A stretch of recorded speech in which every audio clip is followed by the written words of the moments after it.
and welcome back. I've just touched down in Brisbane and we are heading west.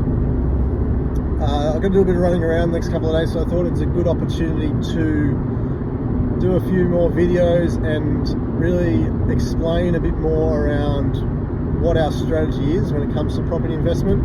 There's a million ways to skin a cat when it comes to property investment, so I'll explain a bit more over the next couple of days of how we like to operate, and if that resonates with you, then you can look to engage us to use us for our services to build your property portfolio. So to kick it off, I thought we would be good to unpack blue chip, supposed blue chip, versus blue collar properties when investing in property. So what should you do?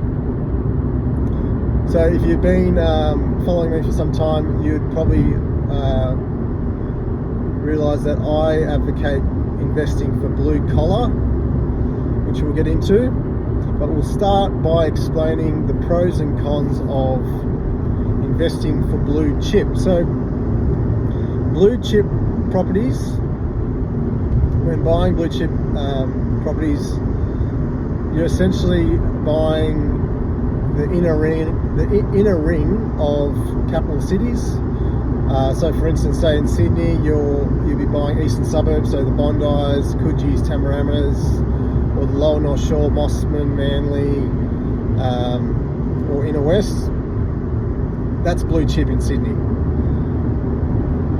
The benefits of buying blue chip, I would say, is you have almost guarantee of capital growth over time, because there's a chronic undersupply of these types of properties because they're essentially landlocked. You can only build so much within these quality areas, and they're very high class or desirable areas to live in.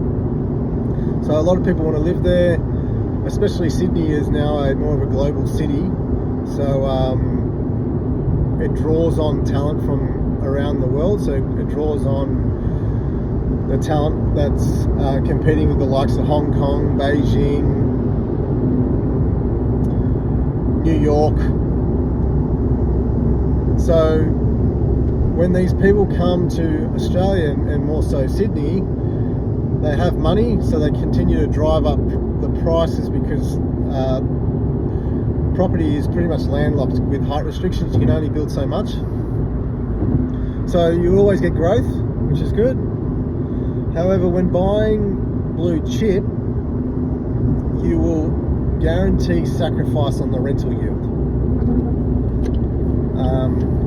And when you sacrifice on the rental yield, because buying blue chip, especially in Sydney, you'd be doing well to get better than a 3% yield. Typically 1 to 2% gross yields for blue chip property in Sydney.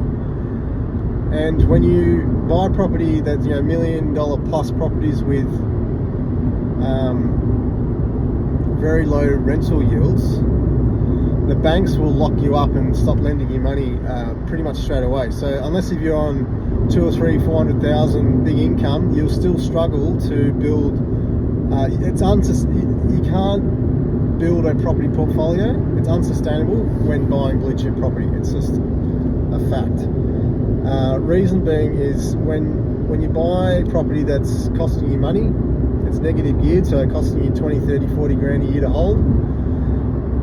It's like running a business at a loss and then going back to the bank and asking the bank to pump into or borrow more money to pump that money into your business that's losing money.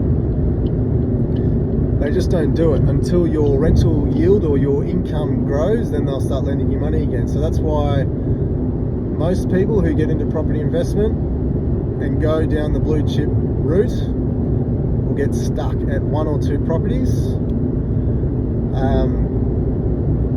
and not be able to scale and build a sustainable property portfolio.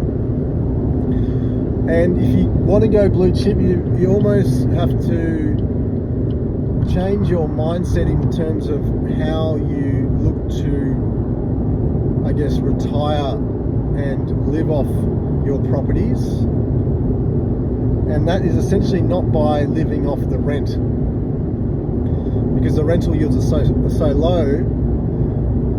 What the blue chip property spruikers advocate is by living off the equity. So the equity in the property, say you bought a blue chip asset for $1 million, you hold it for 5 to 7 years, it doubles in value, goes to $2 million. They then advocate to then borrow up to 80% of $2 million. So borrow another 500 or 600 grand out of that property, increase the loan, they debit the money into your account, provided you got the servicing to even do it, and then to spend that equity on your lifestyle, which is not something I advise or recommend to do, because you're essentially just increasing your debt and not making that debt productive. And that is their strategy of how they advocate to go down blue chip. So look, for me, it's not for me. It's unsustainable. You always need a job to get servicing to keep buying blue chip. You'll get stuck at 1 or 2 pretty much straight away, and it might take you a good 10 years before you get any servicing to go again. Yes, you'll get growth, but you'll probably only be able to buy $1 million or $1.5 million or $2 million asset, and then you're stuck for years. So, not for us.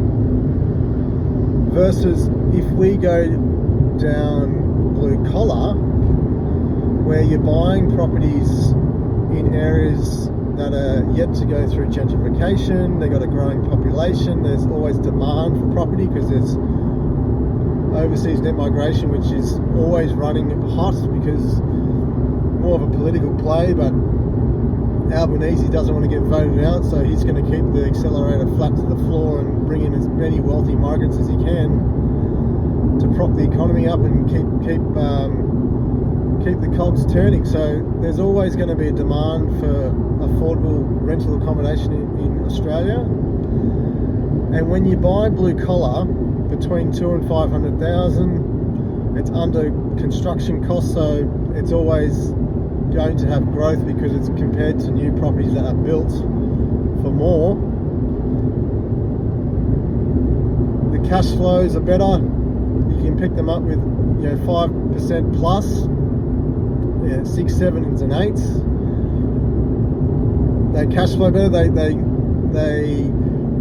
service themselves. Plus, then after a year or two, they'll start paying you a small profit, and then over time you can keep building your portfolio by buying more properties and keep adding to your property portfolio, and then eventually, within a good 15 years of investing in blue collar, and if you put your head down and really go for it, if you buy 10 in 10 years, which is very achievable because they pay for themselves and the bank will keep lending you money, you'll then be able to generate a passive income, surplus income, and be able to live off the rental income, which for me is what my strategy is to keep building the portfolios to develop or generate a passive income. So then it doesn't matter if you go away on a holiday, if you're sleeping at night, or you want to take 3 months off and work on your own investments or your own self, rather than having to be tied to a job.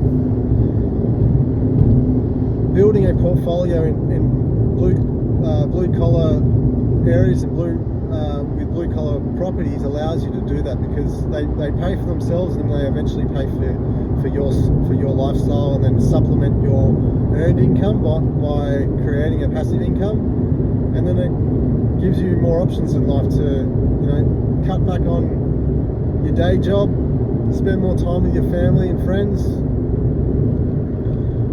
work on your own investments. So that is our strategy. Blue collar allows you to scale, allows you to grow.